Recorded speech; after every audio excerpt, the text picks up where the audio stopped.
안녕하세요. 안녕하십니까. 예. 지난주까지는 우리 성인들만 다 있어서 셀프 통제가 가능했는데 귀염둥이들이 오늘 환한 모습으로 나왔는데 통제가 잘 안 되는 데도 좋네요.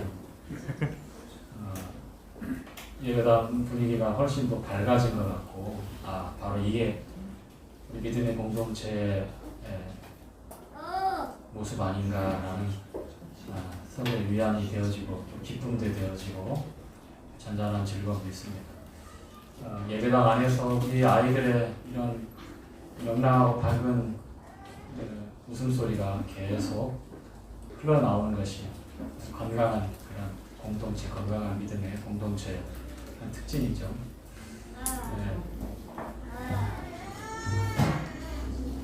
참 우리 아이들이랑 자매님들이랑 다 나오면 공간이 비좁을 텐데 어떻게 해야지 이렇게 고민을 했는데 그렇게 크게 고민 안 해도 될 것 같습니다. 아직까지는 저희가 적당히 가족들끼리 함께 이렇게 모이고 그 외에 또 떨어져서 이렇게 거리를 두고 있는데 예배를 드리고 집회를 진행하는데 큰 어려움은 없을 것 같습니다. 이제 남은 우리 지체들 함께하지 못하고 있는 또 지체들이 있는데 혹시 이 방송을 통해서 지금 또 듣고 계시고 보고 계신 지체들 계실 텐데 우리 주님이 주시는 위로와 또 마음을 굳게 하시고 또 심지를 견고케 하실 때 우리 주님의 또 인도하심을 바라옵니다. 또 어쩔 수 없이 기저질환이 있거나 또 연로하셔서 함께하고 싶지만 아직까지는 그렇게 할 수 없는 그런 노 성도님들도 계시죠. 동일한 주님의 위로와 또 인도하심이 있기를 또 바랍니다. 계속해서 우리 성도님들이 불편한 상황을 무릅쓰고 이렇게 마스크를 다 착용한 상태에서 또 시책에 따라서 6가지 수칙을 저희들이 잘 지키려고 노력하면서 이렇게 모임을 갖고 있습니다. 그럴 이유가 있죠. 모임이 무엇인지 또 교회가 어떻게 하나님 앞에서 귀하고 아름다운 그러한 대상인지 우리가 잘 알고 있습니다. 그래서 모임이 폐하여지지 않고 또 이와 같은 모임과 또 우리가 주의 만찬상 앞에서 둘러서 매주마다 우리 주님을 기억하며 예배드리는 이 시간이 얼마나 가치 있고 소중하고 우리 그리스도인의 최상의 의무이며 최상의 권리라고 하는 것들을 잘 알고 있습니다. 후에 이와 같은 불안한 상황과 불편한 일들이 반복될 것으로 보고 있습니다. 벌써 이제 의료 전문가들은 소강 상태로 접어드는 듯 싶지만 찬바람이 부는 이제 올 가을이나 또 대유행이 얼마든지 있을 수 있다라고 이렇게 경계를 하고 충분히 준비할 것을 또 당부하고 있습니다. 저희가 이 도시를 떠나서 다른 데서 은둔해서 살 수 없잖아요, 현재. 그러면 우리가 이렇게 인구가 과밀하게 모여있는 도시 특성상 이 전염병의 폭발적인 그런 유행은 참 예상할 수 있는데 그럼에도 불구하고 우리 성도님들이 이런 어렵고 불편한 상황을 잘 감내하시고 그리고 모임이 우리에게 어떤 의미가 있고 우리에게 어떤 가치가 있는지 이런 어려운 상황들을 통해서 한 번 더 소상하게 말씀을 통해서 보기도 하고 그리고 내가 그동안 어떻게 모임에 대해서 참여하면서 이 모임에 대해서 분별하고 있었는지에 대해서도 살펴볼 수 있는 그런 기간들, 그런 시간들이 되었으면 정말 좋겠습니다. 우리 요한복음 14장 말씀을 함께 보도록 하겠습니다. 요한복음 14장 1절부터 6절까지의 말씀입니다.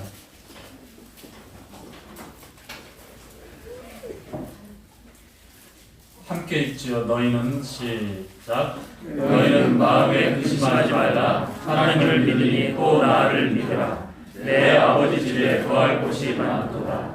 그렇지 않으면 너희에게 일렀으리라. 내가 너희를 위하여 처소를 예비하러 가노니 가서 너희를 위하여 처소를 예비하면 내가 다시 와서 너희를 내게로 영접하여 나 있는 곳에 너희도 있게 하리라. 내가 가는 곳에 그 길을 너희가 알리라. 도마가 가로되 주여 어디로 가시는지 우리가 알지 못하거늘 그 길을 어찌 알겠사옵나이까. 예수께서 가라사대 내가 곧 길이요 진리요 생명이니 나로 말미암지 않고는 아버지께로 올 자가 없느니라. 아멘. 예.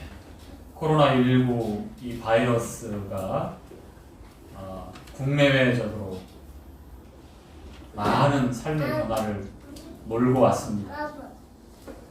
우리가 들은 대로 BC, AC, Before 코로나, After 코로나. 일상이 달라졌고 어쩌면 우리가 과거에 당연하게 생각했던 그 일상으로 다시는 돌아갈 수 없을 것이라고 다들 그렇게 생각을 하고 있습니다. 담담하죠? 그런데 성도들의 삶에 있어서 그리고 믿음을 가지고 있는 우리 크리스찬들의 삶에 있어서도 동일한 영향을 받게 되었습니다. 우리가 그동안 해왔던 모임 중심의 이 삶이 달라진다고 하는 것이고, 그리고 우리는 달라지는 그 삶의 영역에서 준비하고 또 계획을 해야 합니다. 지금까지 우리의 모든 교제와 사귐이 대면 접촉이었어요. 얼굴과 얼굴을 맞대고 그리고 상대방을 최대한 가까이에서 그렇게 교제하는 그런 형태의 교회 생활이었죠. 그런데 마스크를 쓰고 이제 거리를 둬야 되고, 혹 소강 상태에 접어들어서 마스크를 벗게 되는 그러한 시기가 와도 그동안 3개월 동안 우리 안에 뿌리 깊이 남겨진, 짙은 흔적과 자국으로 남겨진 이 코로나19 이 바이러스의 이 트라우마에 대해서 앞으로 과거에 우리가 그렇게 밀접하게 접촉했던 것처럼 접촉하면서 교제하는 것이 조금은 어려워질 수 있겠다라는 그런 개인적인 생각을 갖게 됩니다. 개개인마다 이미 이제 상대방이 잠재적인 감염자라고 하는 전제를 가지고 만나고 그렇게 헤어지고 있어요. 참 불행한 상황이죠. 그런데 이게 어쩔 수 없는 지금 일어나는 상황인 것 같습니다. 여전히 상황을 낙관할 수 없고요. 그리고 여전히 우리가 우리의 기대와 바람대로 모임의 형태가 이루어지지 않는 것에 대해서 아쉬워하고 있지만, 그러나 어쩌겠습니까? 우리가 이 도시 생활을 하고 있는 이상 이 도시를 떠나서 인구 밀도가 그렇게 높지 않은 한가한 어떤 농촌이나 산촌이나 어디에 흩어져서 살고 있지 않는 한 이러한 불편한 상황은 계속해서 우리가 감내해야 될 것이지요. 그런데 한 가지 유의해야 될 게 뭐냐면, 세상과 함께 우리 성도의 생각과 마음이 또 생활 방식이나 교회 안에서의 교제의 방법까지 세상이 요구하고 세상이 기대하는 대로 함께 그렇게 흘러갈 수 있다라고 하는 것이 저는 가장 걱정되는 부분입니다. 무슨 얘기입니까? 예, 말씀하겠습니다.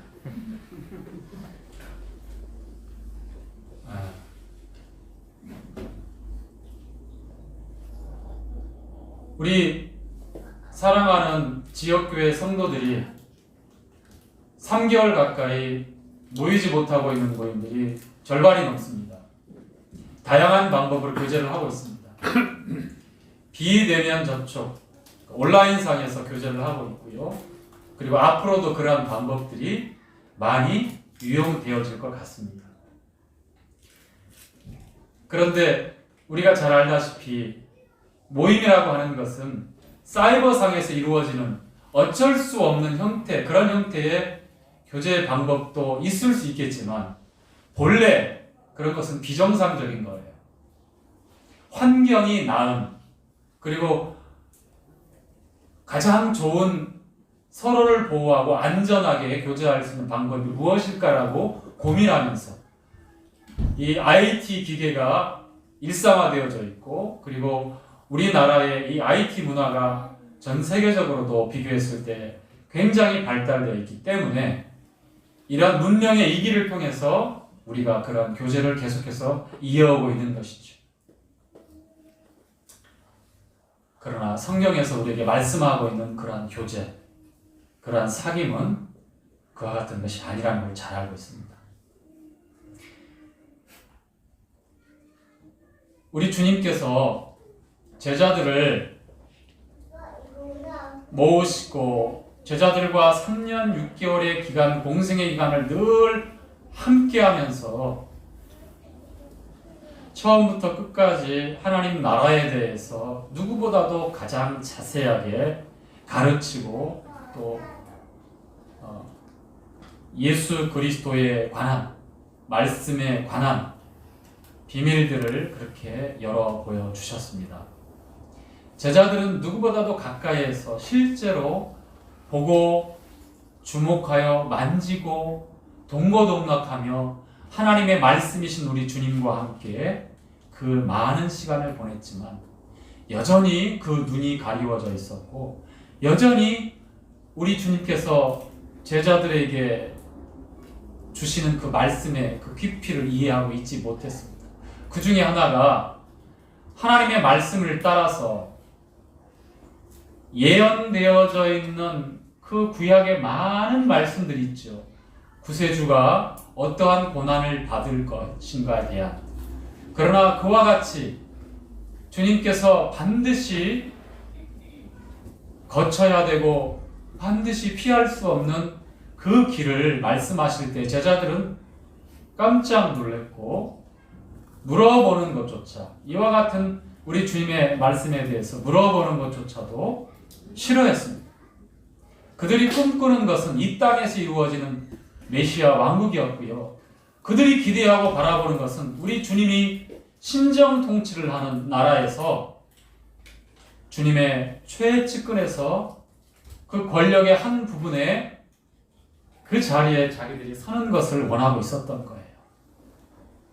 우리 주님이 반드시 걸어가셔야만 하는 그 골고다의 죽음의 그 길을 누구도 즐거워하지 않았고 누구도 그것을 생각하지 않았습니다.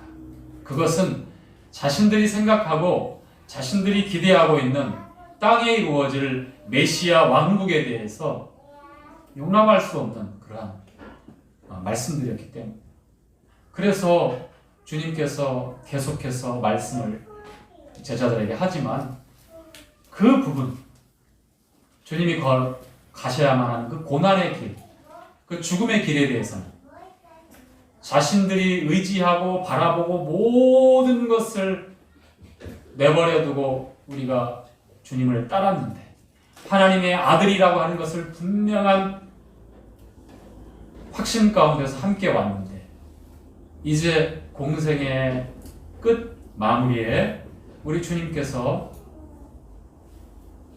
아버지 하나님의 뜻을 이루기 위해서 하나님의 어린 양으로 이제 그 죽음의, 피 흘림의 그 속죄의 희생의 그 길을 가야 된다고 하는 그 사실을 제자들에게 말씀했을 때는 제자들은 다 충격을 받았고 또 제자들은 다 깊은 근심과 염려에 빠지게 됩니다.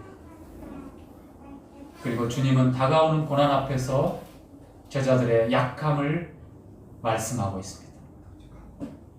다 부인하고 당신을 떠날 것을 그렇게 말씀하고 있습니다. 베드로를 비롯하여 호언장담하는 제자들, 내가 죽었으면 죽었지, 절대로 주님을 부인하지 않겠습니다. 내가 죽었으면 죽었지 절대로 우리 주님 부인하지 않겠습니다. 그들은 그렇게 주님 앞에 진실한 고백을 했습니다. 그게 과장이 아니었어요.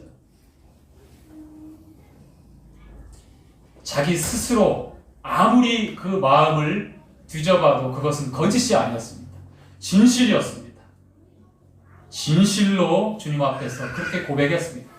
그 상황에서 그들의 마음은 진실이었지만, 그러나 인간 속에 있는 그 진실, 사람이 장담하고 있는 그 진실, 사람이 확인하고 주장하고 있는 그 진실은 언제든지 달라질 수 있다는 것이 우리가 늘 경험하는 거예요.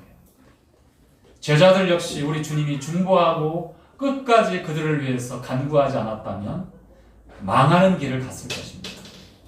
그러나 시몬아, 내가 너를 위하여 아버지께 간구했다. 사단이 밀가부릇 하려고 너를 청구했지만, 그러나 그것을 막았고 네가 돌이킨 후에, 회복된 후에 형제들을 굳게 하라고 우리 주님은 그 죽음 앞에서, 아무도 대신할 수 없는 그 죽음 앞에서 여전히 제자들을 사랑하시고 그들을 굳게 합니다. 자, 그리고 제자들의 발을 씻기면서 주님이 제정하신 그 만찬, 주님의 만찬을 이제 제자들과 함께 나누게 되고 나를 기억해달라고 부탁하시죠. 제자들 마음속에 있는 깊은 근심과 그 염려를 누구보다 잘 알고 계십니다. 그래서 이렇게 말씀하죠. 너희는 마음에 근심하지 말라. 하나님을 믿으니 하나님을 믿고 또 나를 믿으라. 여러분 어떻습니까? 여러분 개인의 삶을 가만히 돌이켜보면 근심하지 않을 수 없는 일들이 끊이지 않죠? 그러한 환경과 그러한 상황이 나에게 끊임없이 다가오고 있죠? 다행히 잠실교회 성도님들 가운데 깊고 큰 근심 가운데 그렇게 있는 분이 안 계신 것 같아서 참 다행입니다. 혹시 모르겠어요. 다 미처 헤아리지 못하고 이렇게 제가 제 주관적으로 이렇게 얘기하는지. 남몰래 그렇게 근심하고 계시는, 염려하고 계시는 그러한 성도님들이 계실 수도 있을 것입니다. 어쩌면 1, 2, 3개월 1분기가 지나고 4, 5, 6 이제 2분기가 시작되었습니다. 2분기에 더 가중되어지는 상황의 어려움들이 있을 것이고, 그리고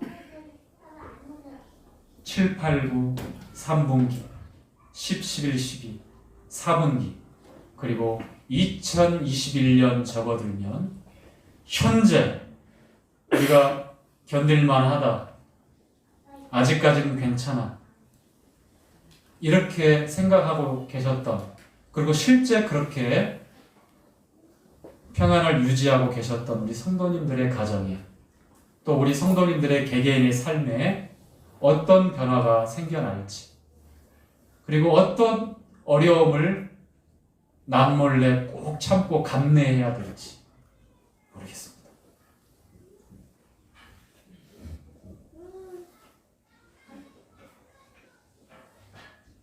마음을 단단히 하셔야 합니다. 그리고 우리 주님께서 제자들의 그 불안하고 염려하고 근심하는 마음을 누구보다도 잘 알고 계셨기 때문에 오늘 우리가 읽었던 본문 말씀에 있는 것처럼 너희는 마음에 근심하지 말라. 빌립보서 4장에도 6절 7절에 나오죠. 아무것도 염려하지 말고 오직 모든 일에 기도와 간구로 너희 구할 것을 감사함으로 어떻게 하라? 아뢰라. 우리가 이러한 말씀을 잘 알고 있지만 그러나 염려 안 하십니까? 근심이 안 되십니까? 말씀은 말씀, 나에게 내 생각에 내 마음에 뚜렷하게 이 말씀들이 살아서 역사하는 것 같은데 막상 그러한 상황이 나에게 닥쳐오고 불가항력적으로 내가 그러한 환경 속에 풍덩 빠지고 나면 어떻게 됩니까? 환경뿐만이 아니에요. 우리가 개인이 겪어내야 될 이 세상 삶에 있어서 풍파는 굉장히 다양하게 오고 있어요. 그러나 우리가 모두 공감하는 코로나19 이 바이러스 사태를 통해서 과거에 우리가 살았던 그 일상으로 다시는 돌아갈 수 없는, 그래서 어떠한 삶이 우리에게 경제적으로, 문화적으로 여러 다양한 상황이 우리에게 임할지 누구도 장담을 못하는 그런 상황입니다. 모임의 형태도 조금씩 삐끗삐끗 어긋나고 있습니다. 성도들의 분별과 말씀에 대한 간절함도 조금씩 어긋나고 있습니다. 실제로 그러한 일들을 우리는 목도하고 있고 여러분 자신 가운데 일어나는 변화를 통해서 얼마든지 확인할 수 있지 않습니까? 그렇죠? 그럴 때 우리는 어디에서 그 근심과 그 염려를 내려놓고 해결할 수 있을까요? 방법이 없어요. 이 세상은 결코 안전하지 않고 이 세상은 결코 우리에게 오는 근심과 염려를 해결할 수 있는 곳이 아닙니다. 가중되어질 겁니다. 해결해 줄 것으로 그렇게 의지하고 믿었건만, 그러나 돌아오는 것은 더 큰 불안과 염려와 근심이 여러분을 삼켜버릴 수밖에 없을 겁니다. 이 세상이 그렇습니다. 우리 주님은 제자들에게 이제 2장, 3장을 넘겨가면 16장에 너희가 세상에서 환난을 당하나 담대하라. 우리가 세상에서 이 땅에서 살아가야 되고, 그리고 세상을 떠나서는 우리가 살 수가 없잖아요. 고린도 후서에 나와 있는 말씀대로 세상과 함께 우리가 살아가고 있습니다. 그러나 우리가 세상에 속한 자들이 아니잖아요. 빌립보서 3장 20절에 우리의 시민권은 어디에 있다고 말씀했습니까? 하늘에 있다고 말씀했습니다. 생활 방식, 우리의 영역이, 우리의 신분이 어디에 속했느냐, 그것을 사도 바울은 빌립보 성도들에게 우리의 시민권은 하늘에 있는 자, 거기로서 우리를 구원하는 자, 누구를 기다립니까? 주 예수 그리스도를 기다리잖아.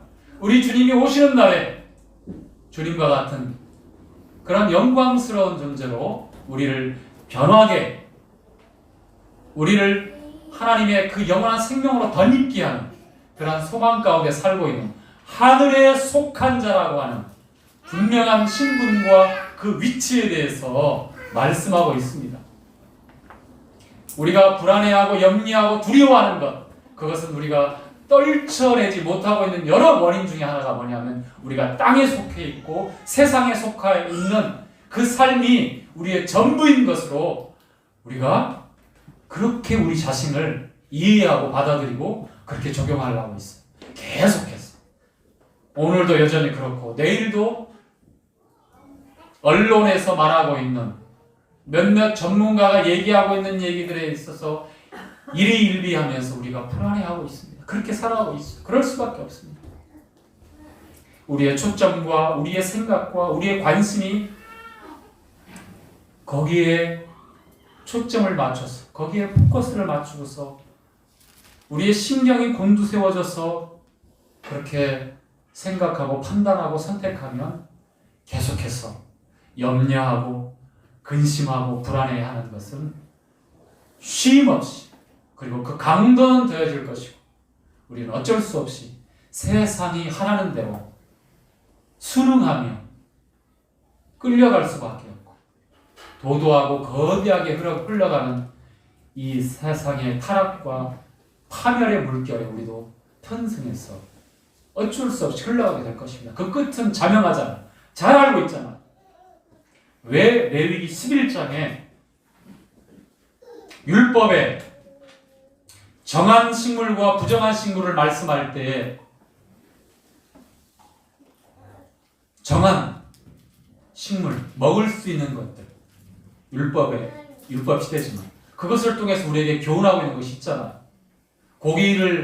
육식을 허락했을 때에 정하고 부정한 동물들이 나눠집니다. 정한 동물의 특징은 이 굽이 갈라져야 됩니다. 굽이 있는. 그리고 두 번째, 되새김질을 해야 됩니다. 자, 토끼는 되새김질을 하지만 굽이 없어요. 반면에 돼지는 굽이 있지만 되새김질을 할 수가 없습니다. 양이나 염소나 이렇게 굽도 있고 되새김질도 하는 소, 이러한 동물들이 식물로 허락되었어요. 굽이 갈라졌다는 것, 되새김질을 한다는 것, 우리에게 주는 교훈들이 있잖아요. 분리되어진 것. 애굽에 노예 종살이를 했지만 고센 땅에서 이스라엘 백성들이 분리되어졌어요. 거룩이라고 하는 말, 그 말이 분리되었다라고 하는 어원을 가지고 있어요. 따로 구별되었다. 이것도 하지 말고 저것도 하지 말고 금욕주의의 어떤 틀을 만들어서 거룩이라고 하는 걸 해석하면 안 됩니다. 그리고 우리가 또 율법에 레위기 11장에 기록된 대로 율법에 의해서 먹을 수 있는 이 물에 있는 식물 같은 경우에 물고기들 했을 때 두 가지 또 특징이 있어야 됩니다. 첫 번째는 지느러미가 있어야 되고 두 번째는 뭐가 있어야 됩니까? 비늘이 있어야 됩니다. 비늘은 보호할 수 있는 것, 자기를 보호할 수 있는 것.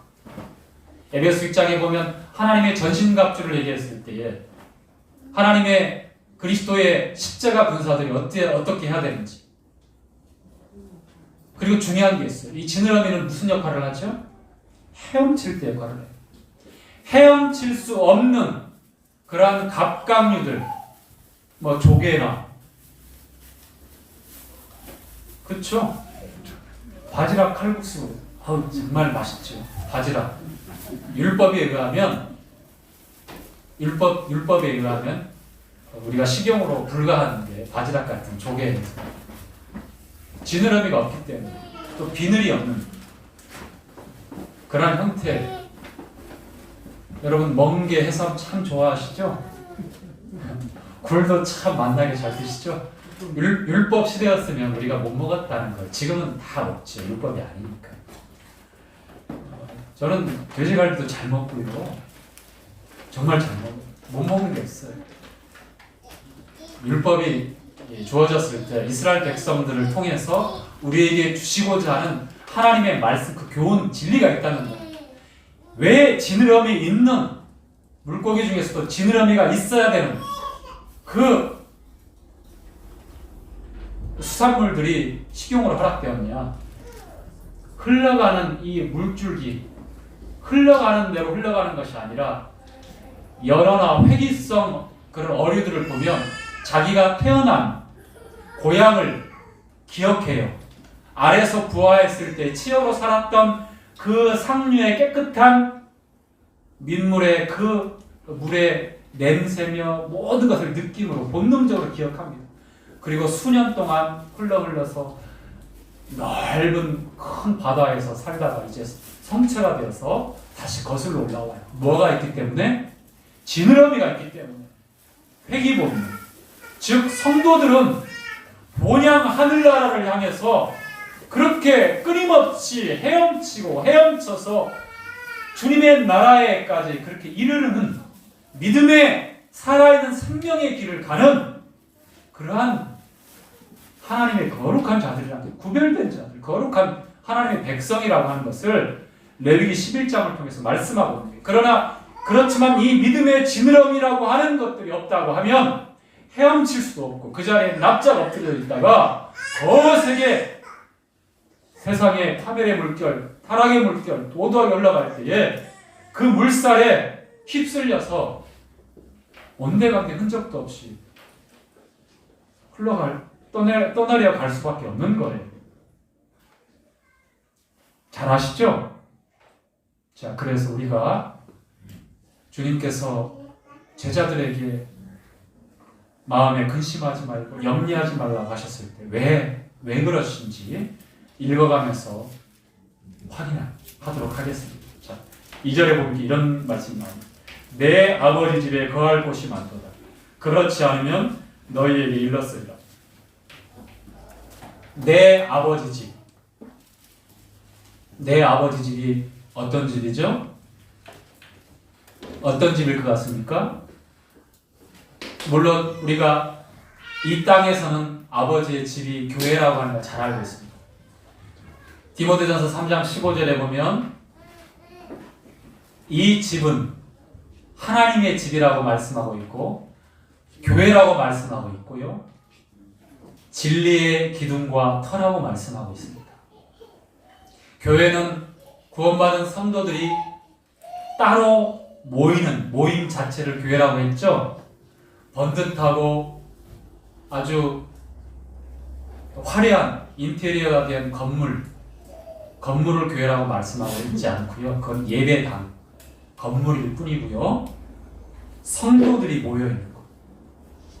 마태복음 16장과 18장에 연이어 말씀하고 있는 것처럼 두세 사람이 내 이름으로 모인 그곳에 나도 그들과 함께 있다고 말씀하고 있잖아요. 그렇습니다. 주님의 이름으로 모이는 성도들의 모임, 그 모임이 바로 교회입니다. 그게 바로 하나님의 집입니다. 우리 주님은 머리 둘 곳이 없다라고 공생의 기간 동안 그렇게 한탄하셨어요. 여우도 굴이 있고 공중에 나는 새도 집이 있으되 인자는 머리 둘 곳이 없다라고 마태복음 8장에 그렇게 말씀했나요? 그런데 주님이 머리라 에베소서 1장에 골로새서에 그렇게 우리에게 가르쳐주고 있습니다. 주님이 머리가 되어진다. 그 몸은 교회다. 아, 주님이 머리 둘 곳이 어딘가? 주님이 참으로 안식하고 쉬시고 기뻐하시고 즐거워하시는 곳이 어딘가? 바로 교회라고 하는 겁니다. 우리 주님이 성도들의 모임 가운데 머리로 함께 하신다고 하는 것. 우리의 주인으로, 우리의 생명으로, 우리의 구속자로 함께 하신다고 하는 것이 말씀에서 가르쳐주고 있는 가르침. 하나님의 집인 교회, 진리의 기둥과 터라고 하는 이 교회, 우리가 왜 모이고 있는지, 왜 모임이 가치가 있고 이 모이는 일이 폐해지는 것들이 얼마나 우리에게 불행한 일들이 되겠는지를 우리가 깊이 알아야 합니다.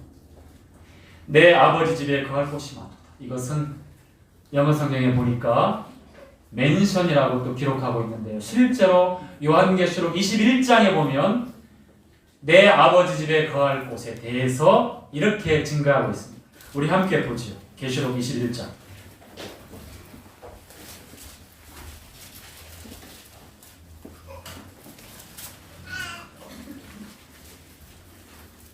자, 계시록 21장 9절부터 볼까요?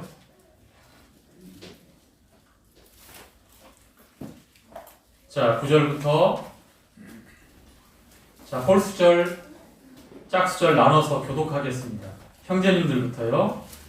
7대접을 시작. 7대접을 가지고 마지막 7대접을 일곱 천사 중 하나가 와서 내게 말하여 가로되 이리 오라. 내가 신부 곧 어린 양의 아들을 내게 보이라 하고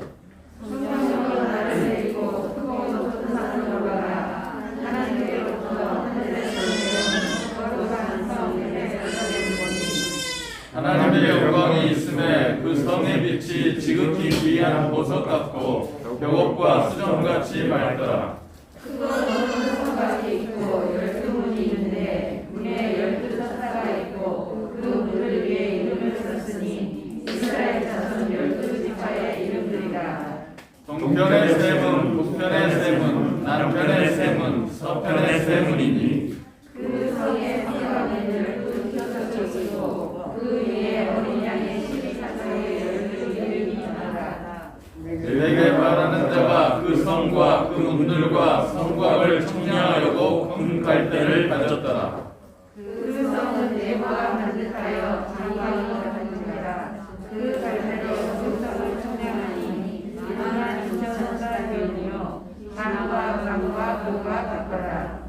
성곽을 청량함에 144기비시니 사람의 청량 곧 천사의 청량이라.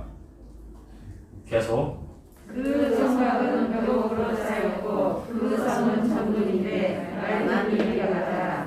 그 성의 성곽에 비춰서는 각색 보석으로 꾸몄는데 첫째 비춰서는 묘목이요 둘째는 나무석이요 셋째는 옥수요 넷째는 목석이요 다섯째는 홍마노요 여섯째는 홍보석이요 일곱째는 화목이요 여덟째는 노곡이요 아홉째는 다마목이요 열째는 희치옥이요 열하나는 청목이요 열둘째는 자전이다.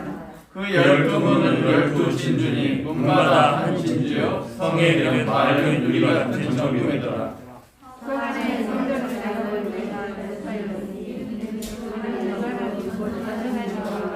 어린 양이 그 성전이시라. 그 성은 해나 달에 비침이 쓸데없으니 이는 하나님의 영광이 비치고 어린 양이 그 등이 되시니라. 만국이 그 빛 가운데로 다니고 땅의 왕들이 자기 영광을 가지고 그리로 들어오리라. 성문들은 낮에 도무지 닿지 아니하니 거기는 밤이 없습니다. 사람들이 만국의 영광과 존귀를 가지고 그리로 들어오겠고 무엇이든지 속된 것이나 가증한 일 또는 거짓말하는 자는 결코 우리로 들어오지 못하리라. 오직 어린 양의 생명책에 기록된 자들 뿐이라. 아멘. 자, 내 아버지 집에 거할 곳이 많이 있다고 말씀하셨고, 그리고 내가 너희를 위하여 처소를 예비하러 가노니 가서 너희를 위하여 처소를 예비하면 내가 다시 와서 너희를 내게로 영접하여 나 있는 곳에 너희로 있게 하리라. 이렇게 말씀하고 계십니다. 처소. 우리가 거할 곳이 많이 있다라고 말씀하신 이 주님의 말씀을 통해서 사도 요한에게 어린 양의 아내를 보여주겠다고 말하고 있는 이 천사를 통해서 보여주고 있는 어린 양의 아내, 웨딩드레스를 입고 연지본지를 웨딩드레스 연지본지 안 찍죠? 제가 동서양의 크로스오버를 생각해요. 자, 요즘 아주 표절이 유행해가지고 자, 어떤 신부 이렇게 그렇게 생각을 했는데 신부를 보여준다고 했는데 하늘로부터 내려오는 뭘 보여줬어요? 새 예루살렘 성. 다시 말하면 이 새 예루살렘 성을 가리켜서 어린 양의 신부라고 말씀하고 있는 겁니다. 그래서 저는 생각할 때 교회가 어린 양의 아내고 신부인데 왜 새 예루살렘 성을 이렇게 보였을까? 주님이 사랑하시는 이 교회. 내 아버지 집에 거할 곳이 많고 처소를 예비하면 내가 너희를 데리러 와서 나 있는 곳에 너희도 있게 하리라. 주님이 계신 그곳 어디입니까? 우리 안에 살아 계시죠. 여전히 세상 끝날 때까지 영원히 함께 하시죠. 그런데 그 말씀을 문자적으로 우리가 분별할 때 나 있는 곳이 어디 있겠습니까? 새 예루살렘 성 아니겠습니까? 왜냐하면 거기는 햇빛과 달빛이 쓸데없고 어떤 화려한 조명기구가 필요 없습니다. 왜냐하면 하나님의 영광이 낮처럼 항상 밝히기 때문에 거기는 더 이상 밤이 없어요. 문이 닫혀지지 않습니다. 항상 어린 양의 영광이 나타나기 때문에. 또한 성전이 없어요. 왜냐하면 친히 어린 양이 우리의 등이 되어지고 하나님의 성전이 되어지기 때문에 그 어린 양이 계신 곳에 나와 함께 있게 하리라고 하신 이 요한복음 14장에 나와 있는 말씀이 완성되는 거예요. 우리가 거할 처소가 바로 새 예루살렘 성이고요. 아버지 집이고요. 거할 곳이 많다고 하신 그 거할 곳입니다. 우리가 돌아갈 본향 하늘나라. 하나님의 나라는 먹는 것, 마시는 것에 있지 않다. 의와 평강이다 라고 말씀하는데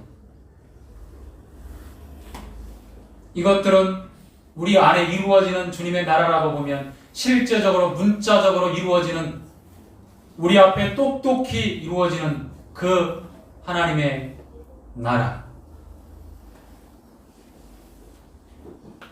하나님의 나라, 주님이 통치하시는 모든 권역, 우리 주님이 왕으로 통치하시는 모든 곳이 하나님의 나라, 우리 주님이 성전으로 계시고 어린 양의 영광이 늘 비추기 때문에 밤이 없는, 다시는 문을 닫지 않는 곳, 새 예루살렘 성도들의 처소,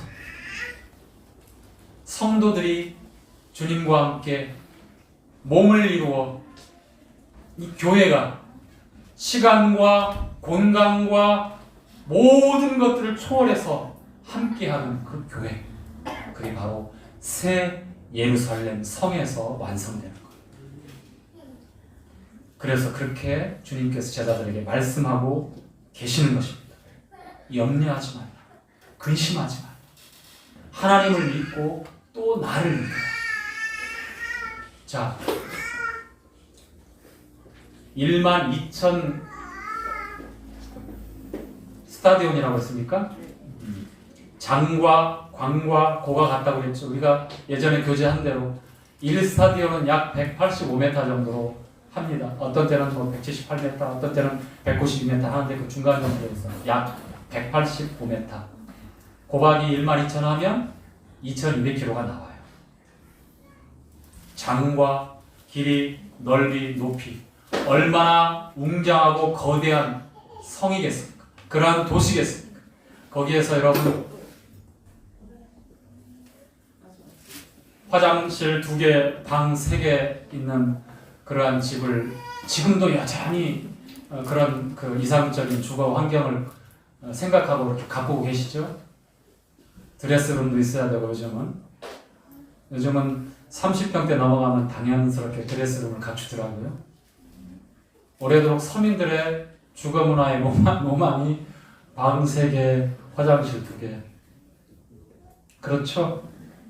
그런데 면면을 우리에게 말씀하고 있는 이 처소, 우리 주님이 우리 교회와 함께하는 이 거할 곳이라고 하는 이 새 예루살렘, 어린 양의 아내로 우리에게 보여주고 있는 이곳에 대해서 그 재료가 무엇이며 그 기초석, 12기초석이 무엇이며 12지파 이름들이 문들 가운데 있고 그 기초석마다 12사도들의 이름이 있고 하나같이 산돌로 말씀하고 있는 베드로전서 2장 4절에 나와 있죠.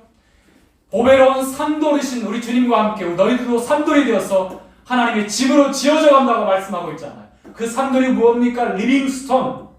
그 산돌이 뭐예요? 말하고 듣고 생각하는 그런 돌을 산돌이라고 할까요? 아니에요. 보석입니다. 보석.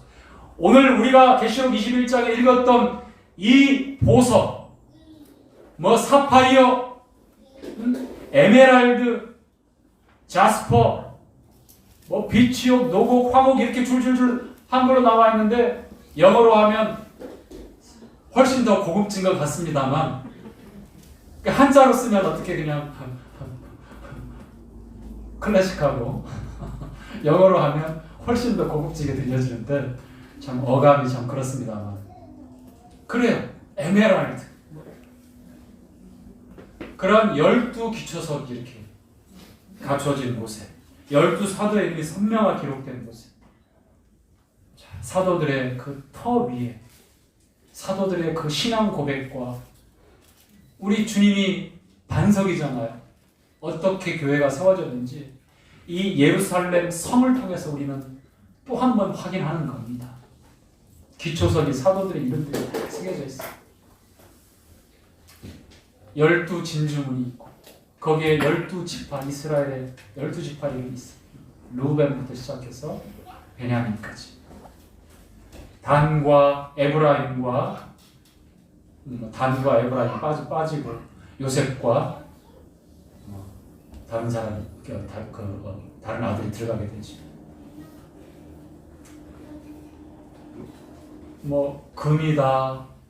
그 다음에 그 가운데로 생명수 강이 흐르고 양 좌우에 영생하는 생명 과일이 나고 달마다 12달마다 그렇게 열매를 맺고 만국을 소성케 하는 그런 놀라운 일을 하는 새 예루살렘 성에서의 이 생명의 잔치가 우리가 누리고 증거하고 보여야 될 하나님의 영원한 생명이라고 하는 것들입니다.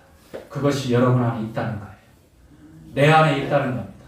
그것이 새 예루살렘 성 어린 양의 아내라고 하는 그 새 예루살렘 성에서 우리가 보고 듣고 누리고 증거하는 그러한 영생하는 삶이 될 것입니다. 제자들에게 그래서 그렇게 말씀하고 있는 것입니다. 너는 마음에 근심하지 말라. 하나님을 믿으라. 하나님을 믿고 또 나를 믿으라. 도마가 이렇게 물어보죠. 주님 어디로 가십니까? 그 길을 모르겠어요. 주님께서 내가 곧 길이요 진리요 생명이니 나로 말미암지 않고는 아버지께로 올 자가 있다 없다? 없다라고 말씀합니다. 도마의 이 질문에 두 가지 답변을 한 겁니다. 어디로 가십니까? 아버지 집으로 간다. 말씀하면서 또한 그 아버지 집은 나를 통해서 가는 것이다 라고 두 가지 답변을 동시에 해주고 있는 것입니다. 여러분, 보이는 것이 정말 소망입니까? 여러분, 눈에 보이는 세상이 정말 소망입니까? 여러분이 그렇게 강력하게 붙잡고 보호해달라고 부르짖고 있는 세상의 시스템이 정말 여러분의 소망입니까? 고린도후서 4장에서는 보이는 것은 소망이 아니라고 말씀합니다. 보이지 않는 것이 참 소망이며 보이지 않는 것을 소망한다면 인내함으로 참음으로 기다리라고 말씀하셨습니다. 우리 한 말씀 찾아보고 마치도록 하죠. 고린도후서 4장 16절.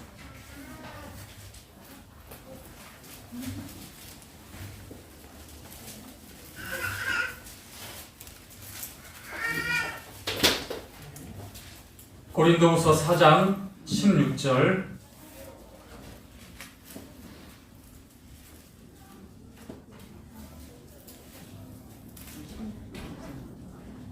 자, 그거 먼저요. 먼저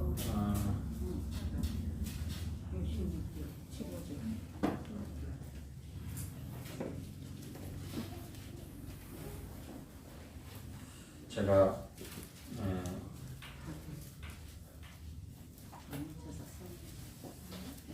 예. 4장 16절 함께 읽죠. 시작. 그러므로 우리가 낙심하지 아니하노니 겉사람은 후패하나 우리의 속은 날로 새롭도다.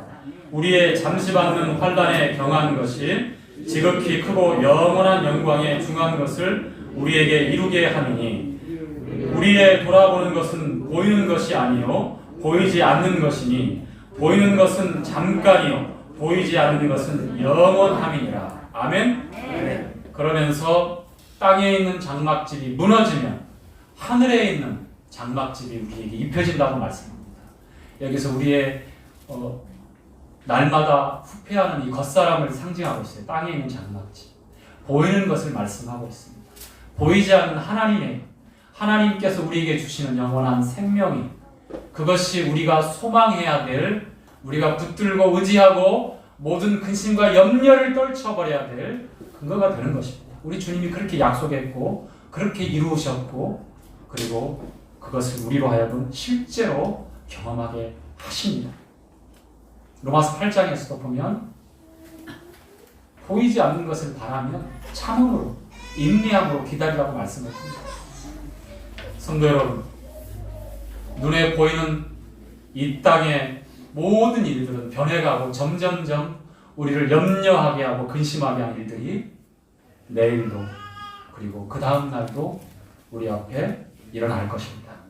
이제 여러분, 그 근심과 염려가 그와 같은 일들로 인해서 떨쳐버리지 못하고 더 커진다면 교제한 말씀을 기억하십시오. 우리가 돌아갈 곳이 어디인지 우리 주님이 안식하시고 우리를 더불어 영접하시고 영원한 날 영원한 때까지 우리와 함께 그 영생을 주님과 함께하는 그 삶을 주님이 함께하시는 그 생명을 우리로 어떻게 누리게 하시는지 새하늘과 새 땅뿐만 아니라 하늘로부터 임하는 어린 양의 안에 그 새 예루살렘 성을 우리가 바라봐야 합니다.